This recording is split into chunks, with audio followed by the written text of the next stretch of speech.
Welcome back once again in Sabka Sitara Naseem Vicky साहब से हमारी बड़ी ही दिलचस्प और मज़ेदार गुफ्तगू चल रही है और एक छोटा सा सरप्राइज़ हमने आपके लिए रखा हुआ था प्रोग्राम के एंड में। एक मेरी बहुत ही प्यारी सी दोस्त और सिंगर, बहुत ज़बरदस्त इनके OST गाने परफॉर्मेंस, जनाब मैं बात कर रही हूँ सहर गुल खान की, जिनका मोस्ट फेमस गाना आज तुम्हें फरमाइश जब मुझे मिलती हैं तो हम फरमाइश करते हैं सहर बोल का फारा और वो स्पेशली आपको dedicate. Good morning. Good morning, I am good. आप कैसी हैं? मैं बिल्कुल ठीक ठाक हूँ, लेकिन इस पर बहुत देर बाद मुलाकात हुई है। Exactly, it's been like 1 year, 1.5 year में भी। क्या चल रहा है? A lot of things are coming और मैं बहुत ज़्यादा एक्साइटेड हूँ कि मेरा काफ़ी डिफरेंट सुनने को मिलेगा अब जो मेरी ऑडियंस है उनको। रियली सो आज आपके तो हम पुराने शहर से ये भी बाहर नहीं निकले हैं कि अब नया जो है वो कौन सा, आई एम श्योर कि बहुत ही अच्छा होगा। क्या मसरूफियात चल रही हैं, कौन से प्रोजेक्ट चल रहे हैं जिन पर काम कर रही हो अभी? यार अभी तो कुछ इंटरनेशनल टूर्स करके आई हूँ, कुछ और भी प्लान्स हैं जो कि कॉन्सर्ट्स वगैरह भी चल रहे हैं साथ साथ। हाँ जी, कॉन्सर्ट्स तो माशाल्लाह अभी जैसे यूके से आई हूँ तो काम स्टार्ट हो गया है, डेज वगैरह सारी बुकड हो रही हैं।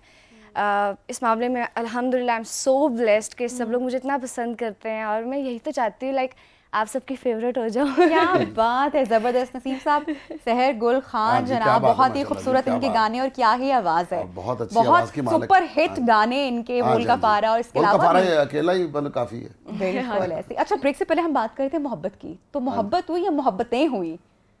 वाकई मोहब्बतें होती हैं। ये वो गलत बात है जो कहते हैं जी एक बार मोहब्बत होती है। एक बार थोड़ी मोहब्बत होती है। एक इंसान से बार बार वो ठीक नहीं रहता। नहीं, वो तो एक मोहब्बत होती है ना। मतलब उसमें किस्में होती हैं। मोहब्बत आपको ये जमा करने वाली चीज़ है, माइनस करने वाली चीज़ नहीं है। बेगम देख रही है, रोकने वाली चीज़ नहीं है। बेगम देख रही है प्रोग्राम।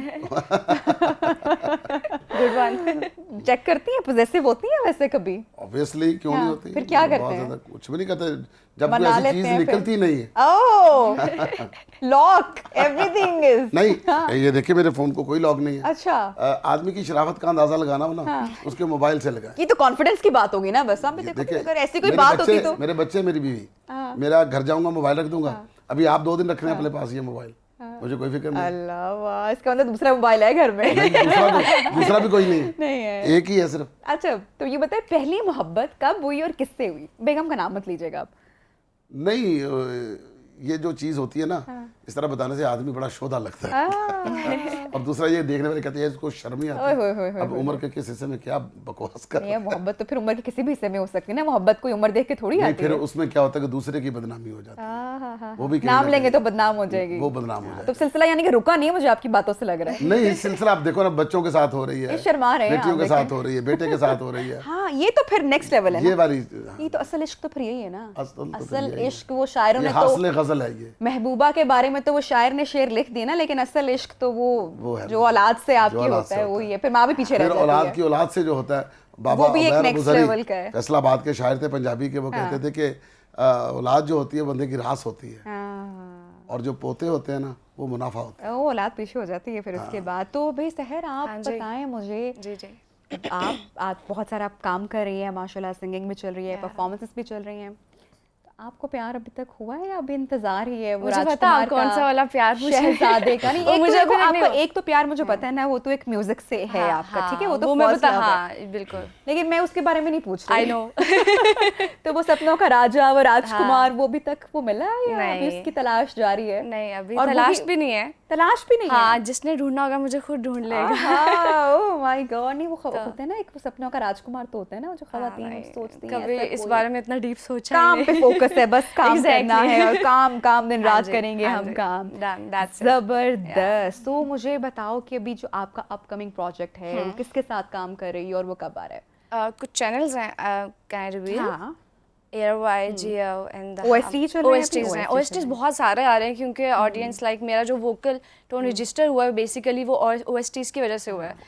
और बहुत अच्छा काम भी हो रहा है ना, म्यूजिक, हमारे ड्रामास की एक तो स्टोरी बड़ी जबरदस्त है, ड्रामा से बहुत अच्छा आ रहे हैं, प्लस जो म्यूजिक का काम है। एग्जैक्टली, लाइक आपको ना अपना गाना स्प्रेड करने की जरूरत नहीं पड़ती, इनके प्लेटफॉर्म्स इतने बड़े, लाइक आपके घर में खुद पहुंच जाता है हमारा गाना। और प्लेटफॉर्म ना भी हो, जब अच्छी चीज होती है, एग्जैक्टली, अच्छा काम होता है, तो मेरे ख्याल से उसकी मार्केटिंग अगर आप ना भी करें तो वो पहुंच जाता है। क्या ख्याल है? आग पानी टैलेंट ये अपनी जगह खुद बना लेते हैं। हाँ बताना नहीं पड़ता, पता चल जाता है कि फलां जगह आग लगी है, फलां जगह पानी आया, फलां जगह पे टैलेंट आया। बिल्कुल। बिल्कुल ऐसे। अच्छा मुझे पता है फ्री टाइम में आप क्या करते हैं, कैसे आपके जो तन्हाई का टाइम है वो किस तरह से किल करते हैं? वो आपको बस अपने लिए टाइम चाहिए होता है, या आपको किताबें पढ़ते हैं, या टीवी देखते हैं, मूवीज़ देखते हैं, ड्रामास देखते हैं, या बस तो फैमिली के साथ स्पेंड करते हैं, फ़ोन ऑफ कर देते हैं, या फिर क्या करते हैं? मैंने अपनी लाइफ को ना हमेशा अपने जिस जिस एज से मैं गुजरता हूँ ना उसी हिसाब से मैंने गुजारा है। हाँ मतलब एक टाइम था जब वो लोग क्रिकेट खेला करते थे, sports खेली भी जाती थी।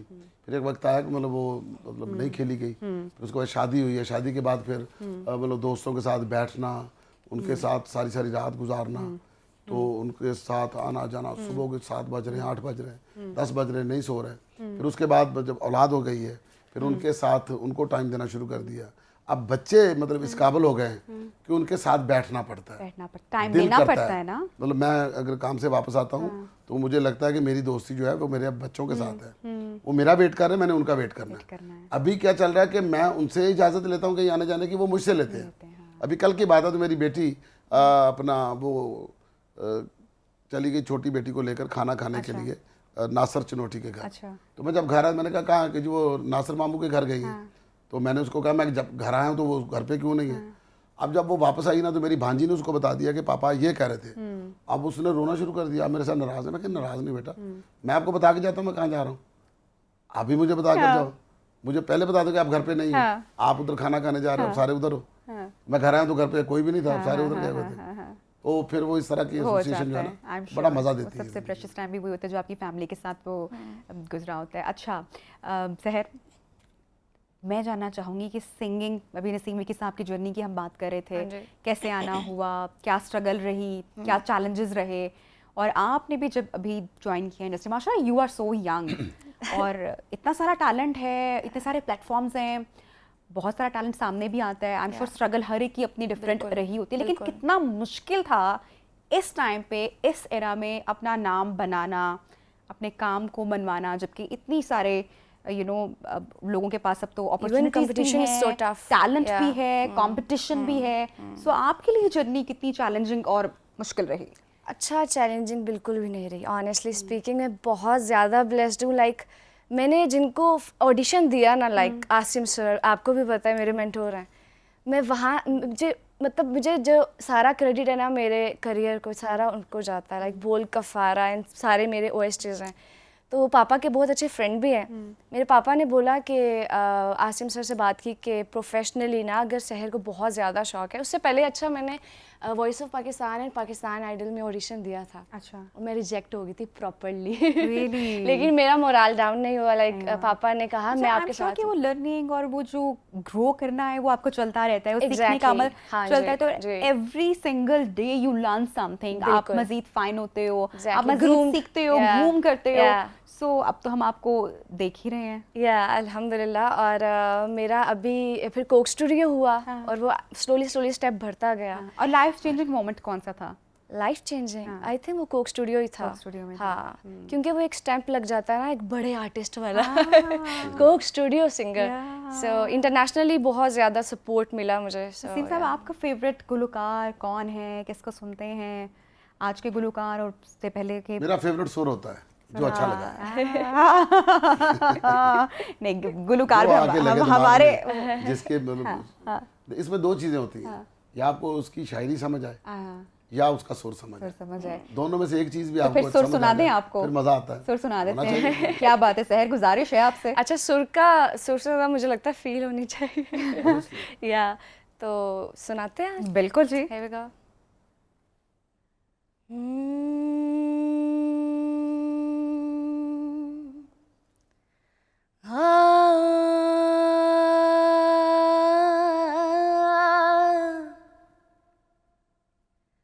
हमें थी गर्ज तुमसे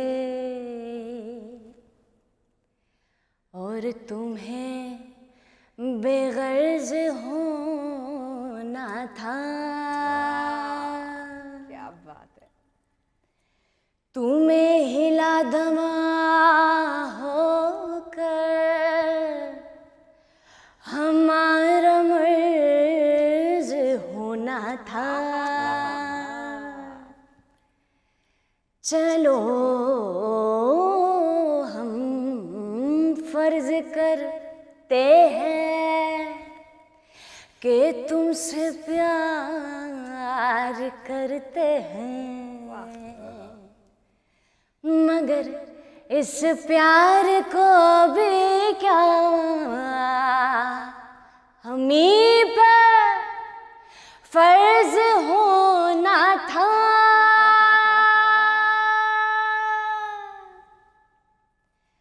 जुगनू जुगनू करके तेरे मिलन के दीप जलाए हैं,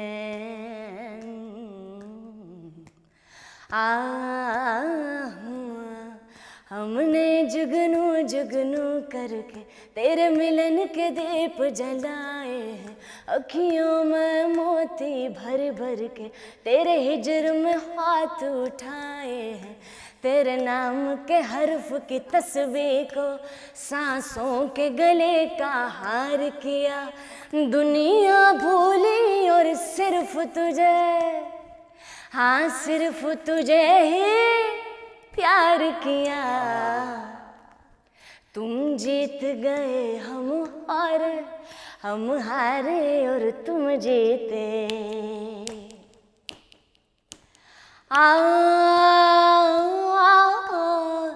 तुम जीत गए हम हारे और तुम जीते।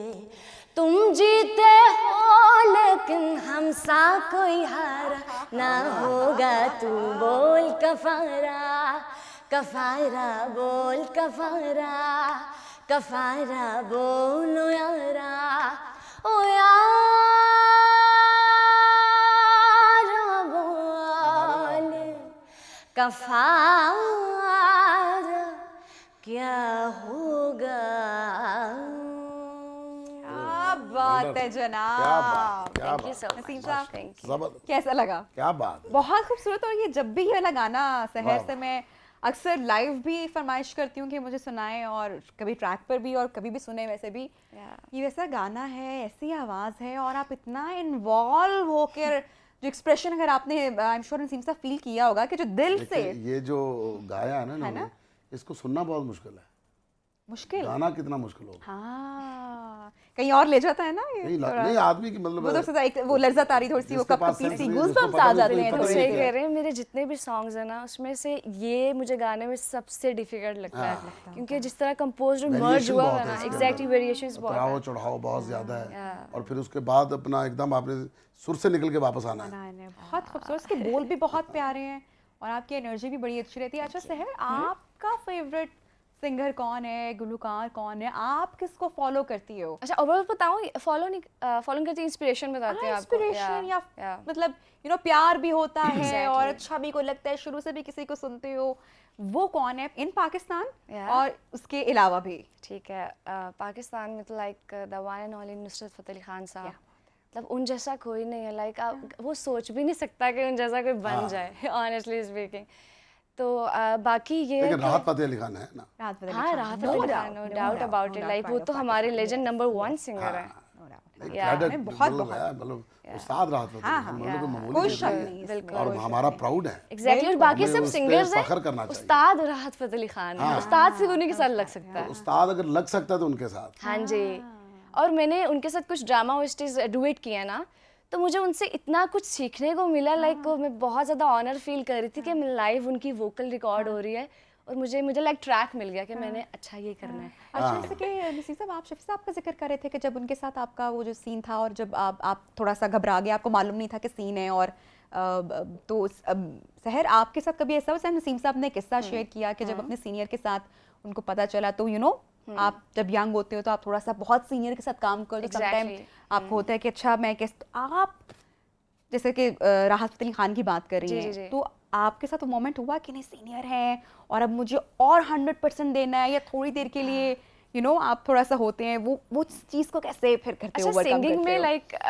मैं बड़ी दिलेर हूँ। हाँ जी, जब मैं अपने जोन में होती हूँ ना, एग्जैक्टली जब मैं अपने जोन में होती हूँ ना, तो लाइक कॉन्शियस नहीं मुझे होती। अच्छा होता है कि यार मेरे से इतने सीनियर हैं, एंजॉय कर रही होती हूँ उस मोमेंट, मुझे अपना बेस्ट देना है। ये कुदरत की अता होती है। ये जब गायकी होती है ना, ये जो आपका गला होता है ये उसकी आता है। मोटिवेशन वहाँ से वो रहती है। जब आपको ये आता होता है अच्छा, ना, और क्राउड जितना अच्छा होगा आपको उतनी मोटिवेशन ये मिलेगी। तो सबसे मेन है, हाँ ये तो सबसे मेन है। जबरदस्त, लाइव सिंगिंग, क्राउड अमेजिंग है तो यार नेक्स्ट लेवल सीन हो जाता है। ग्रेट। अच्छा, तो पेरेंट्स का सपोर्ट रहा सहर आपको बहुत भी? ज़्यादा, शुरू day से one रहा? से, अभी तो yeah. आप एवरीबॉडी नोज यू, लेकिन उससे पहले या स्कूल कॉलेज से, like as I said you before, कि पापा ने मुझे स्टेज पे रहती होगी हमेशा स्कूल पर? हाँ, और आपको पता है मैं हमेशा फर्स्ट आती थी अपने कंपटीशन में, चाहे वो नात का हो, चाहे वो मिली नगमे का हो, गज़ल का हो। तो इस टाइप की जब मैं चीज़ें करती थी कंपटीशन, तो मैंने अपने स्कूल कॉलेज का नाम बड़ा रोशन किया है। That's great. अच्छा, आर्टिस्ट के बारे में हम हमेशा सुनते हैं ना, पढ़ते हैं कि जो फनकार होता है आर्टिस्ट बड़ा सेंसिटिव होता है, नेचर के बड़े करीब होता है। तो नसीम साहब, आप भी उतने ही जज्बाती हैं, सेंसिटिव हैं, और कौन सी चीज़ आपको बहुत ज़्यादा महसूस होती है, कभी हर्ट करती है? चीज़ें तो बहुत हर्ट करती हैं, लेकिन जो फनकार होता है, जो आर्टिस्ट होता है, जिसके अंदर एक फील होती है, उसको उसे हजम भी करना आता है। वो उसको उतनी आसानी से पी जाता है जितनी मतलब स्पीड से उसके ऊपर उसका अटैक होता है। जब वो पी जाता है ना, फिर वो बड़ा फनकार बनता है।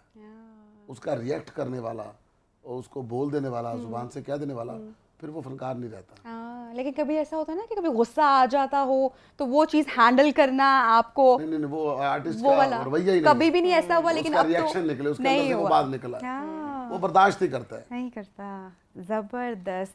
तो कोई ऐसा लम्हा आप हमारे साथ शेयर करना चाहेंगे, कोई ऐसी मेमोरी जो बहुत ही यादगार लम्हा रहा हो आपकी ज़िंदगी का, बहुत ही खूबसूरत लम्हा रहा हो, बहुत ही प्यारा रहा हो? इस तरह के बहुत सारे लम्हात हैं मतलब ज़िंदगी में, जिनका बहुत ज़्यादा मतलब आपको मज़ा आता है। मतलब एक लम्हा ऐसा था कि जब मैं ये काम करता था, मुझे सबसे ज़्यादा खुशी होती थी कि मैं अपनी माँ को कहीं मुतमिन कर पाऊँ कि मैं जो कर रहा हूँ वो सही कर रहा हूँ, क्योंकि मुझे पता था कि मेरी माँ इस चीज़ से खुश नहीं होती। तो फिर एक टाइम आया तो माँ को बड़ा अच्छा लगने लग गया जब वो देखती थी मुझे।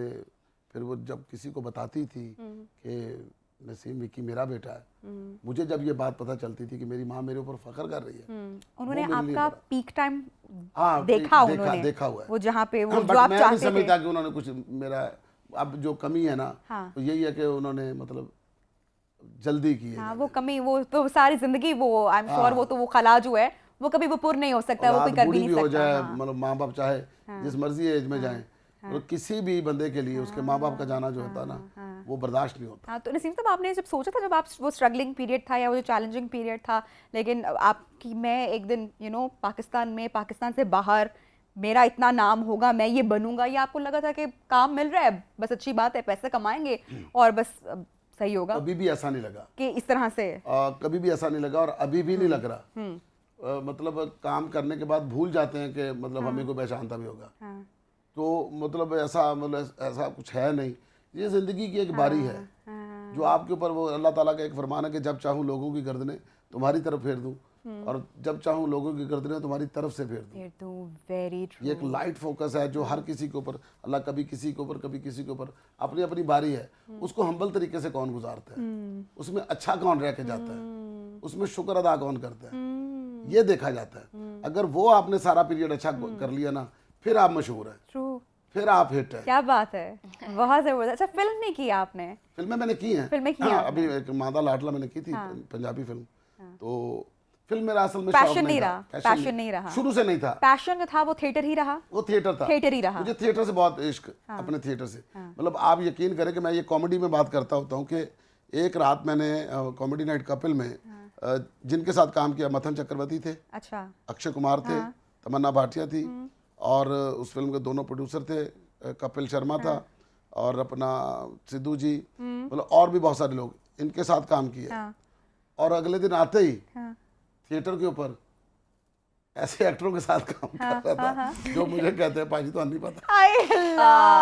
अच्छा, मतलब ऐसी लड़की, एक मतलब डांस कर रही लड़की, ऐसा भी होता है जिंदगी में। मैंने उसको कहा कि आप उधर क्या कर रहे हैं कि नसीम भाजी आपने जो एक्ट किया है बहुत ज़बरदस्त। मतलब एक मुझे दाद दी थी उन्होंने, सुमन शेखर जी ने, कि नसीम जी आपका जो फ्लो था, आपका जो टाइमिंग थी, कहीं भी आपकी सांस नहीं फूली, कहीं भी आप अटके नहीं, इतना फ्लो में बोलना, वाह वाह वाह। हमारे एक जानने वाले हैं, उनको जब कोई बहुत अच्छी चीज़ लगती है वो कहते होते थे कि ये हद पार है। आपको मैं हद पार से भी ऊपर की ये दाद दे रहा हूँ। अब उसके अगले दिन जब आता हूँ पाकिस्तान में, तो एक ऐसी लड़की जो मतलब डांस कर रही है, जब मैंने उसको कहा कि आपने ये जश्न करने, विक्की तेनू नहीं पता। आपने इसका जवाब क्या दिया? मुझे वो जवाब सुनना है। मैंने क्या जवाब मुस्कुरा दिया होगा आपने। हाँ वाकई जो आप कह रही हैं उसका मुझे नहीं पता। अच्छा, मान लेते हैं। मान लेते हैं। खूबसूरत लड़की वैसे भी बात करते थे। खूबसूरत भी नहीं थी, खूबसूरत भी नहीं थी। बाजी हो रही है, दिल तोड़ दिया आपने, कहा वो आपको देख रही होगी। अब अगर मैं उसकी नकल उतारूंगा तो मैं पकड़ा जाऊंगा। अच्छा, वो क्या किस्सा था? आपने शेयर भी किया एक बार जब सुमन चुखर ने आपको कहा कि नसीम तुमने मेरी इज्जत रख ली आज, वो क्या इंसिडेंट था, वो क्या वाकया था? वो फाइनल था। अच्छा। जब फाइनल था तो उसके अंदर ये था कि वो एक चल रहा था सिलसिला ऐसा कि मतलब किसी और को मतलब जीतना था, तो वो कह रहे थे कि नहीं नसीम जीतेगा। होता ना कि बंदा बाहर कह देता कि प्रेडिक्शन करते हैं किसके बारे में कि कौन अच्छा करेगा। उन्होंने मेरे ऊपर कहा हुआ था कि नसीम जीतेगा। अच्छा। जिस दिन फाइनल आया ना, फाइनल था जिस दिन हमारा, उस दिन क्या हुआ कि सब ने आइटम तैयार किए हुए थे, मैंने भी तैयार किया हुआ था। अब एक खौफ भी होता है कि आपके सामने किसी और का अच्छा चला गया ना, आपको हारना भी है। आज 11 मुकाबले तो हो गए, 11 तो जीत लिए, अब 12वां फाइनल है, तो इसके अंदर आपको आज हारना या जीतना है। दो सूरत हाल हैं, सारा फोकस करके बैठे हुए। अब जिस लड़के के ऊपर ज्यादा उम्मीद थी ना, उसने जो आइटम बनाया था ना, तो जब उसने शुरू किया ना आइटम, मुझे इस बात का थोड़ा तजर्बा था, हमने काम बड़े बड़े लोगों के साथ किया था, उमर भाई के साथ काम किया, वसीम अब्बास के साथ काम किया, तारक जो साहब के साथ काम किया, अमानुल्लाह के साथ काम किया, मतलब हमें एक तजर्बा भी था कि कौन कितना कर सकता है। जब उसका आइटम सुना ना तो मुझे लगा था ये मतलब खैर है, इजी। जब वो उसके अंदर रेपिटेशन थी। अच्छा। लाफ्टर जो था वो रिपीट था, वो आपने पकड़ लिया। वो रिपीट जो था आप दूसरी नहीं, बार एक नहीं कर सकते। हाँ, पहली बार उसके ऊपर हंसी है, दूसरी बार उसके बाद उसी सिचुएशन को जब आपने रिपीट करना तो आपका वो ड्रैग हो जाएगा, डेड हो जाएगा। वो उसका पहला ही कैश नहीं हुआ। अच्छा। नाले में जब उसका पहला कैश नहीं हुआ ना, तो वो आ गया, दूसरा लड़का गया। अब मैंने कहा इसका आइटम भी बहुत अच्छा है, वो भी गया। वो ऐसे लग रहा था जैसे टेलीविजन की किसी ने आवाज बंद की हुई है, लाफ्टर ही नहीं आ रहा। अब मुझे फिक्र ये होगी कि मैं जाऊंगा मेरे साथ भी यही हाल होगा। अच्छा। तो मुझे वो दूसरे शेखर साहब कहते हैं कि उठा के, तो मुझे डायरेक्टर कहते आके, पंकज जी कि नसीम जी शो का बेड़ा गर्क हो गया, ये हो गया, फलान हो गया, अभी इसको ज़रा थोड़ा उठाओ आप। मैंने कहा जी फिर जो मैंने आइटम तैयार किया उसके अलावा कुछ एक्सटेम्पोर कर लूँ पहले मैं, उसके बाद मेरा आइटम लगाइएगा जो मेरा ओरिजिनल है, ताकि मैं थोड़ा पब्लिक को उठाऊँ। उसके उठाने के लिए अलग से आइटम है। हाँ जाओ भाई कुछ भी करो, इसको तोड़ दो, इसको स्टेज को। मैं ऊपर गया, मैं जाके मैंने शुरू कर दिया कि गांव की शादी और शहर की शादी में बड़ा फर्क होता है। गरीब की शादी जब होती है वो मैंने पकड़ी है, वो जाके लगी है कि जब किसी अमीर की शादी हुआ ये, उधर ही फिल्बती कर रहा हूँ और साथ साथ बोलता जा रहा हूँ उसके उधर कि जब गरीब की शादी होती है तो एक बस में सारे जाते हैं। तो एक बस के अंदर बूढ़ी अम्मा भी, बूढ़े बाबे भी, बच्चे भी, और बच्चे जो होते हैं वो कुल्फियाँ खा रहे होते हैं, खिड़की से मुंह बाहर निकाला होता है, और वो खा रहा होता है, जो कुल्फी नीचे गिर रही होती है उसके कतरे नीचे कुत्ता भी कैच कर रहा होता है। छत के ऊपर बाजे वाले बैठे होते हैं, और इनकी बारात बहुत लेट पहुंचती है गरीबों की। रौनक भी देख रहे हैं किस रौनक से पहुंचती है। तो गरीबों की बारात भी बहुत लेट पहुंचती है। थोड़ी सी बस चलती है तो ऊपर बाजे वाला हाथ से कह देता है उस्ताद गड्डी रोकी, टोपी उठ गई, टोपी लेने के लिए जा रही है, करे वो करे, उनकी शादी ऐसे उनकी। अब इसको मैं लेकर चला हूँ तो चल हो गया। उसके बाद जब अपना मैंने आइटम शुरू किया, उस वक्त तक तो लोग इतना हो गए थे कि क्या बात। फिर जब मैंने ऐसे बो किया है ना, वो आप देखिएगा नेट के ऊपर भी है, उसके यूट्यूब के ऊपर, जब मैंने बो की है तो वो शेखर जी और अपना चंकी पांडे जी उठ के भागे और उनका पैर भी स्लिप होने लगा। तो ऐसे आगे मुझे हक किया और हक करके कहते यार इज्जत रख ली। तो क्या बात है जनाब, ताली होनी चाहिए इसी बात पर। अच्छा जी सहर, अब चूंकि हमने प्रोग्राम के एंड पे भी जाना, मैंने फरमाइश भी एक और गाने की करनी है, लेकिन मुझे बताओ कि जैसे कि वसीम साहब बता रहे हैं कि उन्होंने बहुत सारे मल्टीटास्क कर रहे हैं, आपका भी कोई इरादा है एक्टिंग करने का, एक्टिंग में जाने का? आवाज तो आपकी अच्छी है ही, कमाल की है, एक्टिंग में चलेगी ना, आप फ्लॉप एक्टर हो। ओह माय गॉड, नहीं भाई जिंदगी मैं सिर्फ अपने वीडियोस में आऊंगी, अपना परफॉर्म करूंगी रॉकस्टार वाला। अगर बड़ी जबरदस्त बड़ी अच्छी स्क्रिप्ट मिले, यार मुझे ऑफर्स आई हैं काफी, हैं बट मुझे पता है ना, लाइक वो मेरे सोल में नहीं है। सो कौन से ड्रामे क्या है अगर बताना चाहो? या ड्रामा की मुझे इतना डीपली नहीं पता। स्टार्टिंग में पहले स्टेप पे लाइक मैंने ना कर दी थी। अरे ट्राई तो करना चाहिए था वैसे, है ना? एक बार जरा जिसने ऑफर की उसको तो उसने टैलेंट देख लिया होगा ऑब्वियसली, तो दूर दूर तक कोई इरादा नहीं है, सिर्फ म्यूजिक को फोकस रखना है। अभी तो फुल ऑन। तो कितना रियाज चलता है, कितनी रिहर्सल चलती है दिन में? यार स्टार्टिंग में जब मैंने प्रोफेशनली स्टार्ट किया था ना, इट्स बिन 5 years, तो मैंने स्टार्टिंग में कुछ टीचर्स लगवाए थे, क्योंकि मुझे लग रहा था कि जो मेरा सिग्नेचर टोन है ना वो काफ़ी मुलायम हो रहा है, लाइक बहुत ओल्ड जो कंपोजिशंस थी बस वो रियाज करवा रहे थे, जिससे मेरा वो नयापन ख़त्म हो रहा था। तो मैंने फिर डिसाइड किया कि मैं खुद ही करूँगी, खुद ही जितना नॉलेज है और जितने हमारे सीनियर सिंगर्स हैं जो हयात हैं वो भी, और जो है जो है नहीं उनके भी, उनसे लाइक इंस्पायर्ड होकर और मैंने लगे रहना। तो ये बात कितनी दुरुस्त होती है, या हमेशा जो सिंगर्स होते हैं वो बहाना करते हैं, जब उनसे कहा जाता है अक्सर कि गाना गुनगुनाए तो वो हमेशा कहते हैं कि नहीं जी गला खराब है। तो कभी आपने भी ऐसा, या मैं तो वेट कर रही होती हूँ मुझसे कोई बोले। मैं ना अगर रोड पे खड़ी होंगी ना तो कोई बच्चा भी आके कह देगा ना, या कोई रेडियो वाला भी, मैं कहूँगी हाँ कौन सा, ये वाला सुनाओ, ये वाला। वेरी गुड, ये बहुत अच्छी बात है। तो कभी फेड अप कभी भी नहीं हुई कि मतलब फैमिली में कभी कोई फ्रेंड्स या कोई यार मतलब फैमिली में कोई फंक्शन है या कुछ है तो भाई आ जाओ भाई, तो वो चीज़ कभी एग्जॉस्ट नहीं है यार, ये क्या वो स्टार्स वाला जो एटीट्यूड है वो रखा हुआ है? या नहीं स्टार्स वाला नहीं है, लेकिन जो रिलेटिव्स हैं डेफिनेटली उनकी तरफ से काफ़ी मसाइल थे, लाइक श्योर एटीट्यूड वो रखते हैं जिनके पास काम नहीं होता। हाँ, उनके पास सिर्फ एटीट्यूड होता है। जिनके पास काम होता है ना उनको ये चीज याद ही नहीं आती। कितनी प्यारी वो इसी के साथ लगे रहते हैं, उसी के साथ खेलते रहते हैं। कितनी अच्छी बात। जो लोग बाहर बोलते हैं ना वो अंदर नहीं बोल सकते। एग्जैक्टली। लेकिन जो कुछ रिलेटिव्स ऐसे थे ना जिन्होंने मुझे डिग्रेड करने की कोशिश की, तो जब भी वो मुझसे मिले और मैंने उनको, जब उन्होंने फरमाइश की तो मैंने उनको कहा मेरे शो में आइएगा, मेरे कॉन्सर्ट पे आइएगा। बहुत खूब, बहुत खूब। तो एक कॉन्सर्ट की झलक आज हम अपने भी शो में इस ऐसे एक और फरमाइश करेंगे कि ज़हरा में एक ट्रैक भी सुनाए। नसीम साहब thank you so much, it was pleasure meeting you. बहुत अच्छा लगा आपसे मिलके और बहुत कुछ सीखने को भी मिला और बहुत दिलचस्प बातें आपकी रही है। थैंक्स टू यू, बहुत शुक्रिया तुमने टाइम निकाला। इनवाइटिंग मी, लाइक मैं आपसे जब भी मिलती हूँ मुझे ऐसा बहुत अच्छा लगता है और एक वो वाइब है ना जो कनेक्ट कर जाती है, सिस्टर्स वाइब। यस बिल्कुल। सो सहर क्या सुनाओगी? मैं अपना कोक स्टूडियो का सुनाऊंगी सॉन्ग इश्क दा कुक्कड़, जो कि रुहेल हयात ने प्रोड्यूस किया एंड मेरे मेंटर आसिम रजा सर ने इसके लिरिक्स एंड कंपोज किया।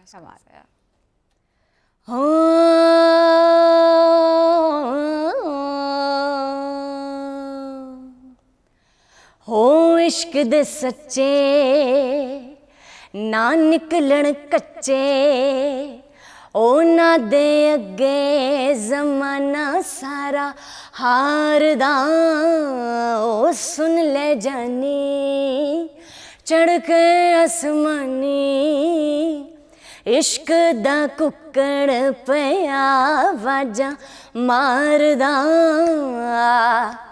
आ हुण रब दे बूहे वड़ के यार दे पिछे नीत खलोए, यार कवे ते खुल के हंसिए, यार आखे ते रज के रोइए, इश्क दा कुक्कड़, इश्क दा कुक्कड़ बांगा देवे, बांगा देवे, बांगा देवे, इश्क दा कुक्कड़, हो कुक्कड़ इश्क दा कुक्कड़ बांगा देवे, तांगा दे विच बांगा देवे, इश्क दा कुक्कड़, हाँ कुक्कड़ इश्क दा कुक्कड़।